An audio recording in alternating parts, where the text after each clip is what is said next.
반갑습니다. 예수눈빛교회입니다. 오늘은 마가복음 12장 28절에서 34절까지의 말씀을 갖고 그리스도의 계명이라는 제목으로 함께 은혜 나누고자 합니다. 먼저 오늘 본문 말씀 함께 보겠습니다.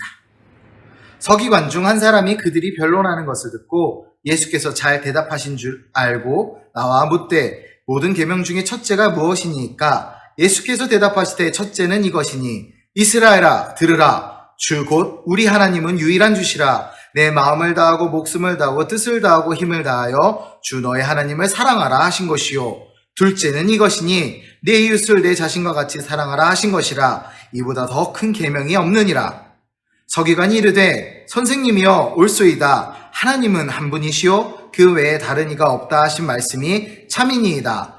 또 마음을 다하고 지혜를 다하고 힘을 다하여 하나님을 사랑하는 것과 또 이웃을 자기 자신과 같이 사랑하는 것이 전체로 드리는 모든 번제물과 기타 제물보다 나으니이다. 예수께서 그가 지혜 있게 대답함을 보시고 이르시되 내가 하나님 나라에 멀지 않도다 하시니 그 후에 감히 묻는 자가 없더라. 아멘. 세상 만물은 모두 하나님의 뜻대로 지어졌습니다. 각 만물들에게는 그 의도와 목적이 분명하지요. 우리에게 전화기를 허락하신 이유는 소통하게 하시기 위함이고 우리에게 자동차를 주신 이유도 이동하기 편리하게 하신 목적과 의도가 있습니다. 사람이 아무리 지혜로워도 하나님의 의도와 목적대로 살지 못한다면 그 삶은 불행할 것입니다. 우리는 하나님의 뜻대로 살아가는 그리스도인입니다. 오늘 본문에서 이야기 나오는 계명 역시도 하나님의 목적과 의도가 분명하게 있습니다. 오늘 본문은 서기관과 예수님의 대화입니다. 이 대화 속에서 우리는 계명의 의미를 확실하게 알아보고 또한 하나님께서 원하시는 진정한 그리스도인의 삶이 무엇인지 그리스도의 계명이 무엇인지 함께 발견해 보고자 합니다. 함께 본문으로 들어가 볼까요? 한 서기관이 바리새인과 사두개인과 함께 지혜롭게 논쟁하시는 예수님의 모습을 지켜봅니다. 그리고 그는 예수님께 묻습니다. 계명 중에 가장 중요한 것이 무엇입니까? 라고 말입니다. 예수님은 신명기의 쉐마를 예를 드시며 그 대답을 하십니다. 함께 신명기 6장 4절에서 9절 말씀을 읽어볼까요? 이스라엘아 들으라. 우리 하나님 여호와는 오직 유일한 여호와시니 너는 마음을 다하고 뜻을 다하고 힘을 다하여 내 하나님 여호와를 사랑하라.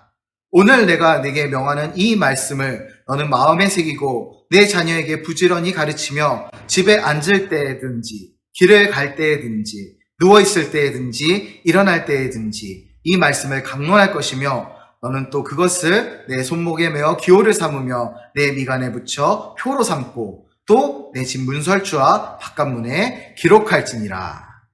아멘.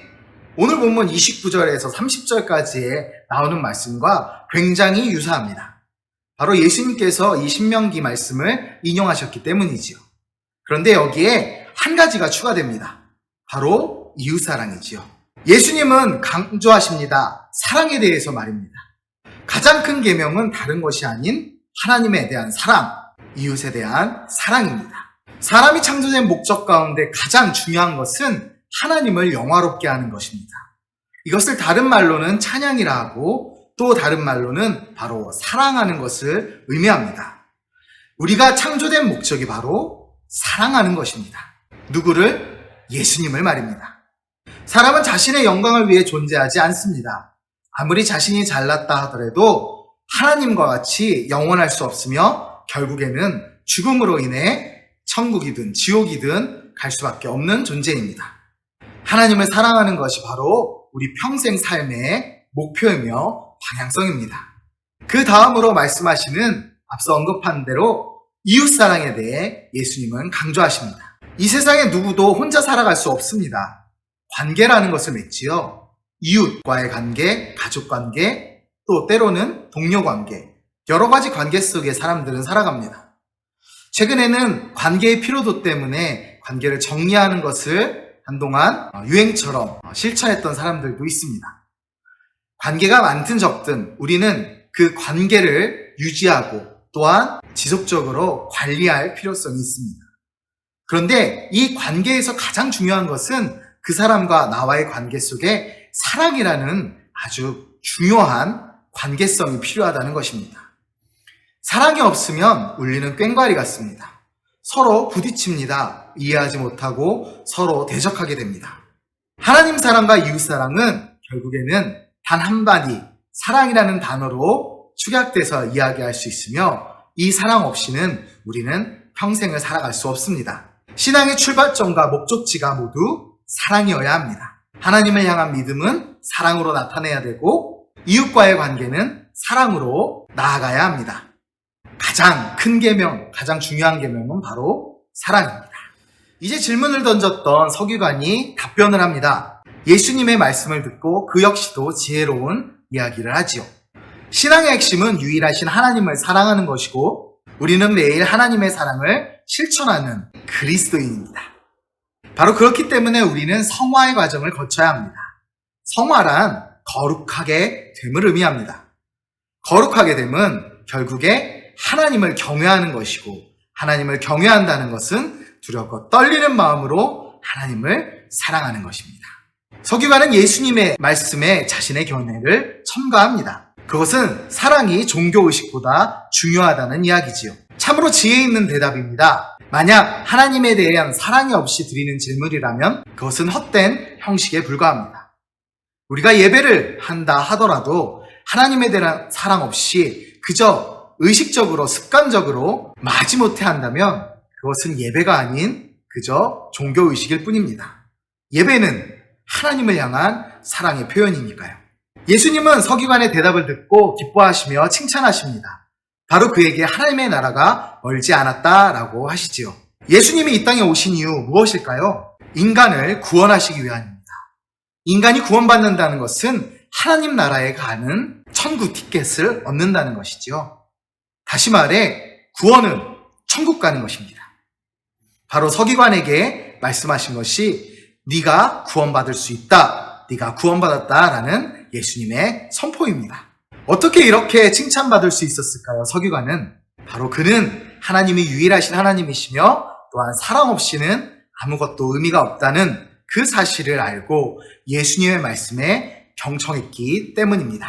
하나님의 말씀과 예수님의 말씀 그리고 그 사랑에 대한 순수한 열망이 있었기에 서기관은 칭찬받을 수 있었습니다. 이전에 바리새인과 사두개인들은 완악한 마음으로 예수님을 평가하고 비판하고 공격하였습니다. 그러나 예수님의 말씀 속에는 어느 것 하나 틀린 것이 없었습니다. 그들 역시 그것을 알았고 그들이 목적하는 바는 예수님이 권력을 갖거나 어떤 영향력을 갖는 것을 막는 데 있었기 때문입니다. 결국 진정한 구원, 진정한 하나님에 대한 사랑이 아닌 그들 자신의 이익을 위한 움직임일 뿐이었습니다. 그러나 서기관은 달랐다는 것이지요. 어린아이처럼 순수한 마음으로 하나님의 말씀을 사모하고 나아가는 사람에게는 하나님의 나라가 가까이에 있습니다.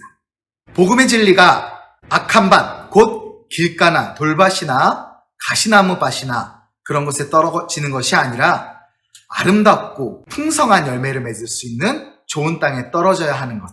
그것과 같이 우리 역시도 좋은 땅이 되어서 하나님의 마음밭을 갖고 하나님이 허락하시는 마음밭을 갖고 좋은 열매를 맺어가야 합니다.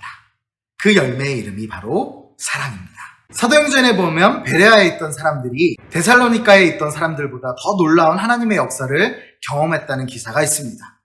함께 볼까요? 사도행전 17장 11절에서 13절까지입니다.